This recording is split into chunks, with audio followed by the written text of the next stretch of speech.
Welcome, my friends, to another edition of the Josh Scanlon Podcast. It is Saturday, August 4th, 2018, and man, oh man, oh man, what a great episode we have for you today. Over an hour with my man J.O., who is a Medicare planning expert. There's just no other way around that. He actually literally wrote the book, MaximizeYourMedicare.com, MaximizeYourMedicare.com. The book is called Maximize Your Medicare. But if you go to his website, MaximizeYourMedicare.com, you can sign up for his free email. It comes out every Saturday, and I highly recommend you do that for sure. Obviously, go on Amazon and buy his book. I think you get it on Kindle for $7.99. The hard copy, I think it's $15 or something like that. But man, if Medicare is something that you're thinking about, and you should be, because everybody has Medicare. Everybody is thinking about Medicare. Now, I'm 48, so is Medicare first top of my mind priority? No, because it's not going to be, for another 17 years before it kicks in. But the minute you're in your 60s, I'm telling you, man, is start looking at Medicare solutions. And the funny thing is, as Jay and I talk about, the vast majority of financial advisors don't even know anything about Medicare. And I can tell you the whole reason I asked Jay to be on this podcast is because I'm deficient myself, and I'm not too proud to admit that. I need to learn more for sure. And so I was doing some research. I saw Jay, just his name kept popping up. And like I said in the podcast on Jim Cramer, a couple actually of NPR podcasts here in Atlanta. And just some other resources that I frequent. I said, man, who is this guy? And so I realized I searched him up on Amazon, found his book. I said, I'd like to talk to this guy. So I just reached out to him, just a pleasant guy. Absolutely. And a couple of the cases he uses in his own podcast really got me thinking about not only my deficiency in Medicare, but I imagine the vast majority of citizens as well, and how much money they're probably going to waste. An example that he uses on his podcast, man, I tell you, like he has a guy who's 68. His wife is 64, I think. His daughter is 23, and the daughter has an issue. She dropped her Medicare. She dropped her health insurance. And now she got a back issue. She's got to get coverage, and she can't get coverage because she has a back issue, pre-existing condition, something like that. Or it's going to be way too expensive because she doesn't have that much money. And long story short, Jay was able to, finagle a plan, or try to finagle his plan, where a husband could do something, the wife could do something else, bring the daughter onto her plan, and just save thousands of dollars. And that's the kind of stuff that just gets overlooked in financial planning. But we're talking real money here, real money. And on top of that, you think about, did you know that Medicare A and B, Medicare A is the building, the hospital, and B is the physicians and whatnot. But you know that you have an unlimited upside risk if you don't have a Medicare Advantage or a Medigap policy. Did you know that? I did not know that until I started listening to Jay. Did you know that you cannot switch out from Medicare to Medigap, Medicare Advantage to Medigap, without being underwritten? I did not know that. You can switch from Medigap to Medicare Advantage without being underwritten, but you cannot switch from Medicare Advantage to Medigap without being underwritten, which means the insurance company can deny you jumping on board. Now, the difference between Medigap and Medicare Advantage, I don't know that much about. At some point, I will educate myself. Start with Jay's book, though, for sure, and that's what I'm going to do. But it's interesting. If you didn't know these two things and you're just, kind of looking at it just off the top of my mind, say, I'll sign up for this because my neighbor down the street is doing it. I hate to say it, man, you're wrong. This is huge. Unlimited upside risk for just having Part A and Part B. You just can't have that. So you have to get a Medigap and Medicare Advantage so at least you can cover that unlimited risk. And Jay and I talk a lot about that for sure. And then, of course, it's state by state. Jay gives us an example of someone in Columbus, Ohio versus someone in Virginia. And just he was sharing with me someone here in Georgia. Just a difference in it's just state by state, in terms of even zip code by zip code. And Frank, if I were you, I'd contact Jay. If I'm looking at getting Medicare and I'm new to the game, which is not good, because Medicare, your health insurance could be easily the biggest cost you face if you have a debilitating illness, for sure. You want to make sure you're covered. No other way around that. I'd be in touch with Jay ASAP, and I'm not sure what he charges. Say it's a couple, $500. I have no idea. That'd be the best money, in my opinion, well spent, to say, Jay, just guide me here on my options and this zip code, my level of health and whatnot. I just think that'd be the best money spent. especially if you're paying $10,000 a year or whatever for a money manager, and that's a loss to spend. And again, I don't even know what Jay costs. I'm just saying $500. Yeah, man, I would do that in a heartbeat. All right, so the drawback is we do cut out the last 2 minutes because my software only gives me an hour of recording, and we went on an hour and 2 minutes long. So you will not hear where to contact Jay. In the last 2 minutes, we went to how do you contact him. We do talk about it throughout the episode, but just remember, it's maximizeyourmedicare.com, maximizeyourmedicare.com. And you'll see all the information you need there to sign up for his email, to contact him, whatever you want. But I think you're going to love this episode. I would love comments on Medicare because, again, this is an area that I am not an expert by any stretch of imagination. And I'd love to hear your own comments about your own planning, what you've been through, if you've seen some of this, and just share with me. Just anything you want to share would be great. So anyway, I hope you enjoyed. As always, go to heritagewealthplanning.com. heritagewealthplanning.com is where we keep the my own blog. We have all the videos, all the other podcast episodes on heritagewealthplanning.com. YouTube is at youtube.com/heritagewealthplanning, youtube.com/heritagewealthplanning. Facebook.com/Heritage Wealth Planning. Shocking there. If you do go to the Facebook page, like it, please. It helps me actually to see that people are actually engaged on the Facebook. If you do go to YouTube, subscribe. For heaven's sake, subscribe. I got almost 1,150 subscribers now. So join the crew and subscribe there. So hope you like this. Love to hear your comments, and we'll see you next time on the Josh Scanlon Podcast. Thanks, guys. All right, my friends, I cannot tell you how excited I am to have my special guest here today. We're going to talk about Medicare and everything Medicare related. And so let me just give you a background how I came to find J.O., who's going to be our guest here today. I realized I've been in this business a long time, and I realized I had some deficiencies in one drastic area that covers every single person in the United States, and that's Medicare. So I started doing some research, and this guy's name kept popping up, Jay, Jim Kramer. He gave a presentation at State Board Bar of Michigan. He's got a book called Maximize Your Medicare. So I was like, okay, so this guy knows some stuff, and he has a newsletter. It's free. We'll get into it here in just a second. But then I'd take walks. So I was looking at the podcast, and I said, I just typed in Medicare in the Apple iTunes thing, and Jay's podcast came up. And I said, I got to talk to this guy because he's, for some reason, he's all over Medicare, and I don't know why, but every time I'm looking up this, I want to. He has some kind of content about Medicare. So we're going to talk to Jay today. He joins us here today in Michigan, and Jay, welcome to the podcast, man. I'm very excited for you to be here, sir. Josh, it's my privilege. Thank you so much for having me. No, absolutely, and. Jay, if you don't mind, just share with the audience who you are, your background, anything, what, just anything you want to tell. Just tell us about who J.O. is, so they can get to know you a little bit. Well, I started in financial markets and on complicated matters. And when I made the transition and was thinking about insurance matters, generally speaking, what I noticed was Medicare is a great starting point, and it's a vital starting point. Yeah. And meeting with clients, everyday people from every walk of life, whether they be persons that live only on Social Security to persons with many millions of dollars, one common thread. Almost nobody correctly understood Medicare. And I found this puzzling because it is so vital as persons get older that the number one cost, the number one downside, financial downside, is uncontrolled healthcare costs. Part of that has to do with the fact that we have a fragmented healthcare system, but the reality is that the insurance, their understanding of insurance was lacking right from the starting block. Yep. So then what ended up happening is that I noticed that people had the wrong starting point, and then basing individual decisions based on the faulty understanding.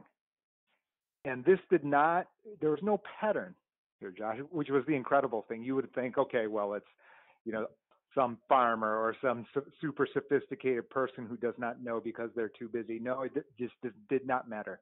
Right. For every walk of life, every location.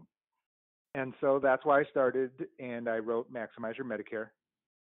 And just to explain how the actual basic Medicare program works, and then how to differentiate across the tons of different options, whether that be your retiree health plan from your prior employer, whether that be Medicare Advantage, Medigap, prescription drug plan, the alphabet soup, all of the mail, phone calls, TV advertisements, how to actually think about what your actual options are. And people get worried and intimidated. It's a financial product and things like that. They think that it's easy, if you watch the news, to find a particular party to blame. And I know it's attractive to do so. By that same token, Medicare has exceptional consumer rights, exceptional. And if persons correctly think through in a way that they can understand, then they can secure a great deal of their financial stability under retirement. Mm-hmm. And Yep. that is the long and the short of it. Thank you for listening to this extended explanation, but it's that vital.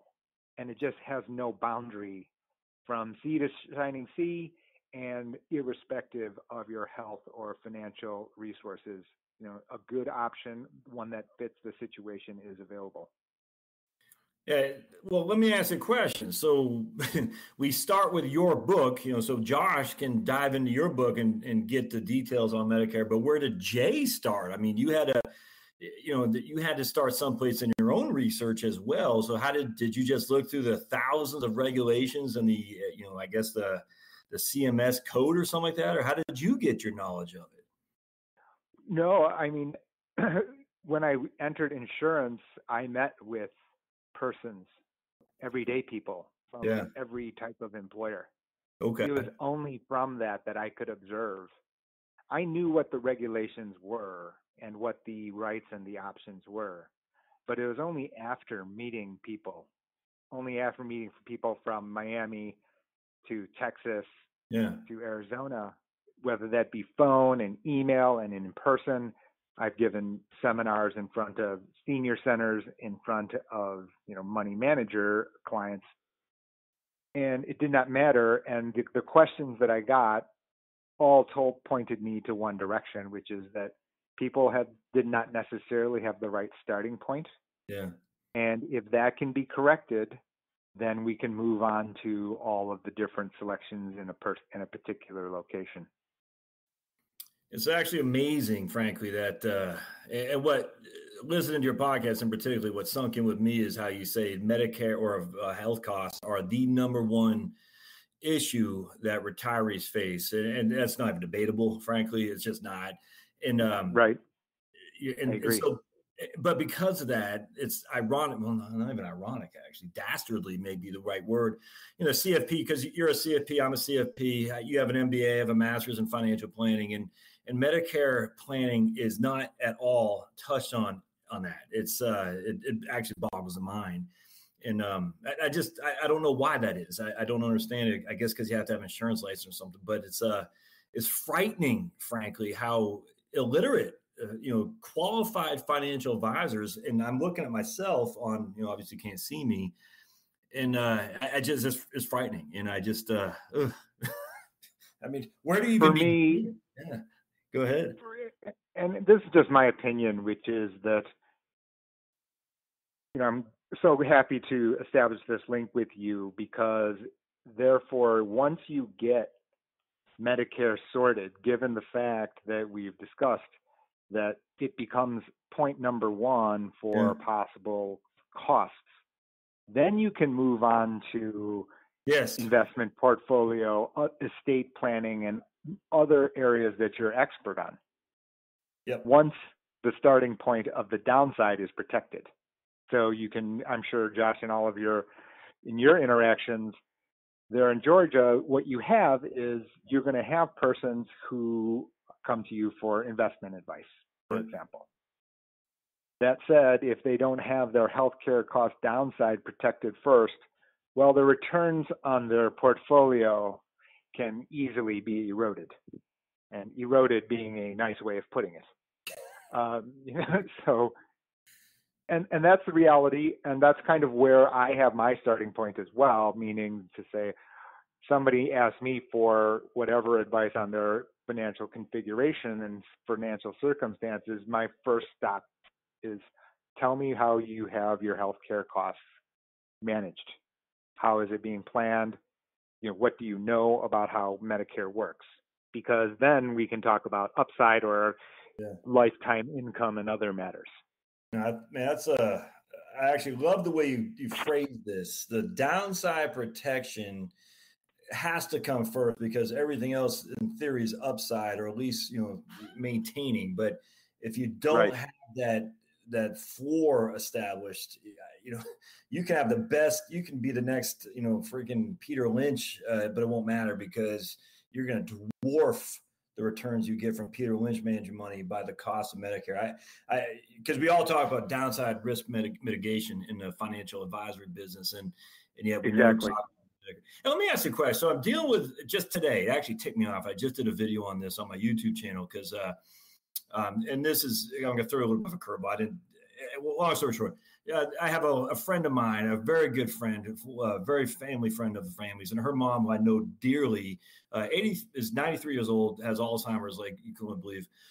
Anyway, 10 years ago, she was sold index annuities with 15-year surrender charges. And it boggles my mind, and how angry I get that someone would put this widow, who had the beginning stages of Alzheimer's, in index annuities. There's nothing to do with annuities. Have you seen that kind of shenanigans on the Medicare side? Because like you said, there's all kinds of different sales pitches that you see, just all kinds of stuff out there. And I just wonder, have you seen some people just be hoodwinked the same way we have seen in the various financial advisory products out there?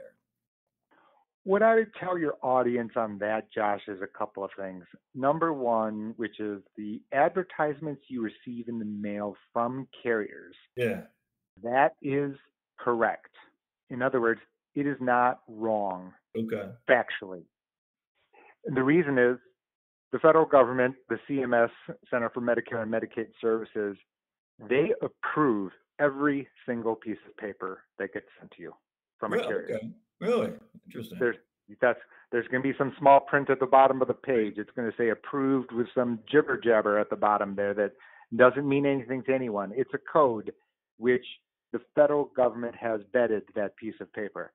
That actually is not the issue. The issue is, by that same token, they don't get to compare their plan versus their competition's plan on that piece of paper. So they don't get to go on the TV and say, Dodge trucks are Ram tough and we're better than Ford F-150. They don't get to do that. That makes it troubling, difficult for the consumer. Because now they cannot side by side compare horsepower, for example. Right. There's no, and it is very difficult. So that's why part of you get my sympathy, or the audience, the age division gets my sympathy in the sense that I can understand. I tell persons, yes, the answers you get on advertisements are accurate, but they may not be what you are actually looking for. Right. It's kind of like you ask your teenage child, where were you last night? And they say, I was out. And then, with who? And then you get people. Right. Which are all correct. Those are correct, factually correct, not really what I was asking. Right?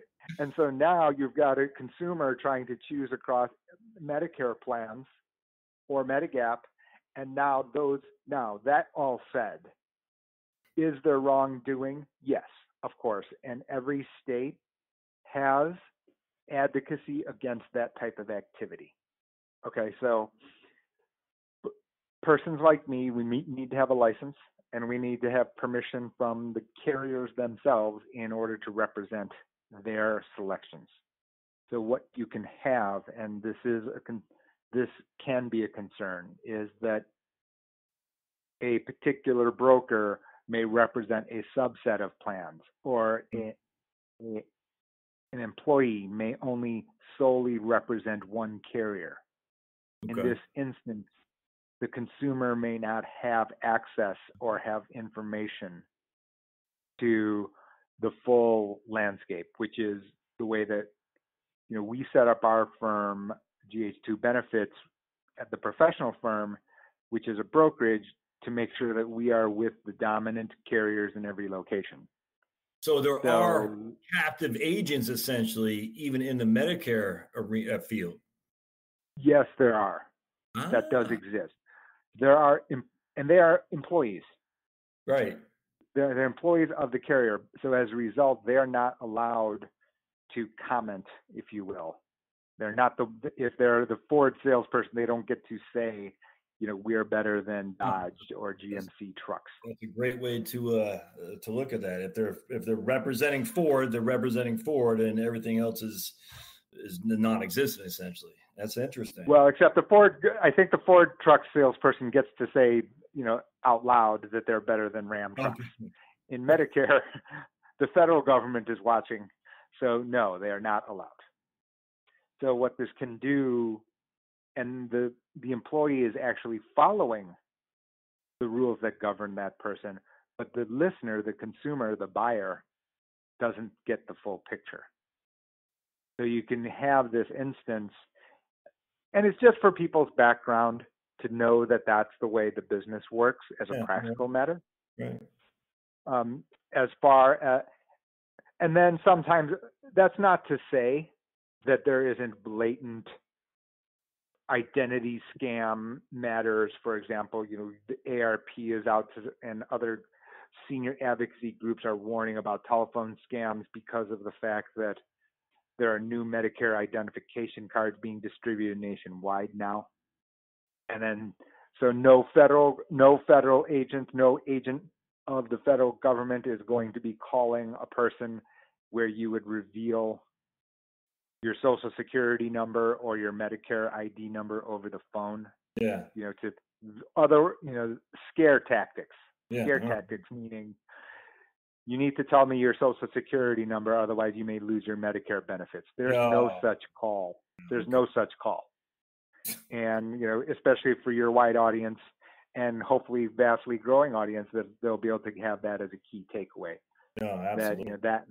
That one, you have run into things. I've heard stories in Florida, for example.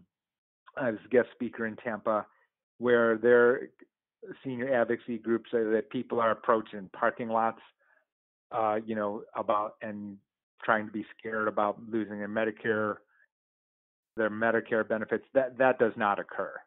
You immediately know Jay can never do that. I can't approach a person and talk about Medicare Advantage to someone on the street. That is not possible. So yes, you do have to keep your eyes and ears peeled for that type of thing. But as far as the actual, and then a layer of information about whether or not you're seeing the entire market, and then what's important to that person. Well, that's an interesting actually point there too, is whether or not you're seeing the entire market. I mean, if you're just looking at one employee of a firm, then inherently you're not. And that's where someone like you can come in to say, I don't know if it's considered a broker or whatever, but we can see the entirety of the market and compare plans as opposed to just representing one firm or one provider, if that makes sense. And unfortunately, the good and the bad is that on that, Josh, is that the good thing is that the competition for the senior market is exceptionally competitive. Yeah, right. Right. The sellers, all the carriers, insurance companies, they know the demographic facts. 58 million people in the United States on Medicare, and 10,000 people turning 65 a day. Crazy. So, but that all said, I get asked by carriers on how they are doing in particular locations. They have me for a cup of coffee. We have this informal conversation. Yeah. The profit margin that they're planning for is the very, very low single digits. So it tells you how competitive it is, which is good for the consumer. Of course, the difficult thing is that it's so rapid that the competition is so rapid. They're fighting in there for every single detail. Yeah. That I know it's human nature for people to not like change. I get that, right? They want to put in their bottom drawer. They want to have their insurance card work for 10 years. Right, right. The practical reality is it's so competitive that when people do that, they leave lots of money on the table. Absolutely. Yeah, that's interesting because the market is changing so rapidly every year, essentially, Jay. Every year there are new nationally based entrants entering the market. They're not exiting. So if anything, the degree of competition on every single detail is increasing, which is good for the consumer if they know what they are doing, if they are selecting correctly for themselves. Irrespective of whatever your financial resources or health issues, doctors, location are, that mix of ingredients, they can find it is going to be more likely over time that they're going to be able to get better benefits for the same dollar just on competition alone.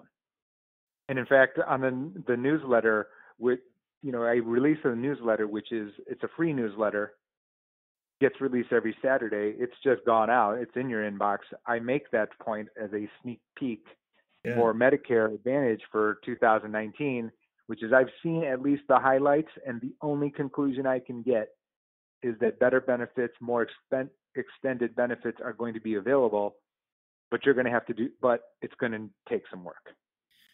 So you can't just sit on your hands and say, I'm good. I'm going to, like you said, just sit back for 10 years before revisiting it again. I mean, you do have to take some time to just, I wonder what's out there and see if I can essentially, get a better policy with more options and cheaper costs, something like that. One of the two, which are two of the same thing, I'm sure you would agree, Josh. Absolutely. And that can be, so Medigap stays constant, but Medicare Advantage and prescription drug plans are annual contracts. So they change. Every detail is subject to change every January. Every detail on both of those things are subject to change every January. For every single person out there, they could have changes on those prescription drugs or Medicare Advantage every year. And they probably do. That's correct. And like I said, you can understand what the conflict is, right? Because people don't like change. Right. No. So you have this balance, this conflict, this choice between, okay, do I really dislike change? And then there are persons who need to save every dollar. And sometimes the difference can be thousands of dollars. That is entirely the case because in a typical state, for example, there are more than 20 prescription drug plans. And you would think that from first place to 20th place that the overall prescription cost difference across these plans would be small. Right. No, it's thousands of dollars. And then you switch every year. So you can understand why I do have some understanding of when people tell me it's confusing, I'm worried all the time, and this isn't making it easier. So I say the good thing is that your benefits can improve. The bad, me being, a person of a human, just saying, yeah, I understand why you'd be concerned because the financial impact difference can be large, no question. Well, first, let me just point out, so I'm at Maximize Your Medicare, folks. Maximize Your Medicare. And Jay's free newsletter is, you just, on the very front page, you'll see where you can enter your email to subscribe. And I absolutely should do that because of all the changes going out. And Jay, it's funny too, because both of us with a financial industry background, how much time and energy is spent on analyzing mutual funds or investment, blah, blah, blah, blah, blah. And yet, how much time is looked at? How much time and energy is spent on looking at you going on vacations or buying a new car or something like that. But then on something like your prescription drug plans, how much time and energy is spent on that? None. You know what I'm saying? I'm just like, why is it? I mean, it's a theoretical. You don't have to answer rhetorically. No, And I knew that we would get along because that comment right there is exactly the point, right? I mean, if you think about the return you got on your money for time used Exactly. between bond fund one, Right. between mortgage-backed bond fund one and mortgage-backed bond fund two is going to be 0.1% maybe. Right. Jeez. So what, if you don't mind, all right, and this might seem elementary to you, but trust me, for me it's Sure. not, and I imagine for me it's not. It won't be for other people. Can you go into the difference between Medigap and Medicare Advantage plans, and the easy way to explain, if you would, if Sure. there is such a thing, Jay? But can you just start with that, Sure. and so we can get it, or if that's a good place to start? I mean, you tell me. I have a decent enough understanding of Part A and Part B, but the other stuff, I'm like, So yes, we can start there because this is the common thought. In other words, it also appeals to the widest set of your audience, meaning that there are persons who are going to be newly enrolling, and there are persons who are already enrolled.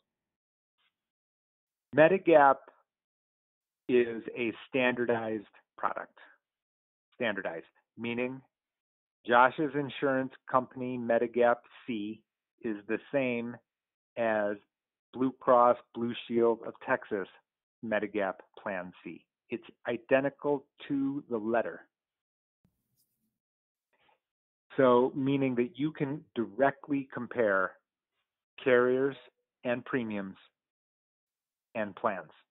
Mm-hmm. They're the same. So that is good. Number two is that I call the language grandfathered in the book, which is everyday speak for the fact that the language never changes over time. Okay. The premium can change based on your age, not on your claims, but on the entire pool of fellow policy owners. Gotcha. Yeah. And then third is there's no network. Meaning, if your healthcare provider accepts Original Medicare, they will be accepting Medigap. There's no referral, for example. There's no such thing as a referral required. That to get benefits from a Medigap carrier does not require a referral or anything like that. So any doc who accepts Medicare inherently must accept Medigap. I've never seen the situation, never, where that was not the case. Sometimes I hear things that don't pass my smell test, right? Which is the billing office doesn't like a particular carrier and throws up, complaints. But the reality is that that healthcare provider you can file a complaint against that healthcare provider, and I've seen that. And they end up accepting it because, yes, you are correct. Okay. That doesn't make it fun for the patient. So I'm not going to. Understood. So but at the end of the day, that's a safe assumption that if they accept Medicare, they're going to. Okay, gotcha. Correct. And very competitive. So to give you an idea, in many locations, let's just call it in Columbus, Ohio today, if you were turning 65, we could easily find 4 to 5 sellers well within $10 a month of each other. Wow. For the same plan. For the same plan. So, okay. Correct. So it gives you an idea, and it gives consumers a comfort, right? I don't know the price of a snowblower, but I know that 3 competing snowblowers are all within $25 of each other. I'm pretty sure that's the market clearing price. Yeah, exactly. Oh, right on. Yep. Right. You do have that in Medigap, no question. So those are the outstanding highlights of Medigap. There are no copays for most. Starting in 2020, everyone will have to pay the Part B deductible, which is currently $183. But from there, except in two instances where the plan letters are 75% covered and 50, you have complete coverage without any out-of-pocket costs. Wow. For Medicare Advantage, slightly different. So for Medicare Advantage, you need to have Part A and Part B, that is known. Okay. Most include prescription drug plans. Most. Medicare Advantage most include. Okay, gotcha. Okay. Some do not. Okay. Some do not because, for example, veterans oftentimes, depending on their amount of service, they can get their prescription drug plan, their prescriptions filled at a lower cost. Okay. The important highlights on Medicare Advantage are, this is annual contract. I mentioned it before. We spoke about it before.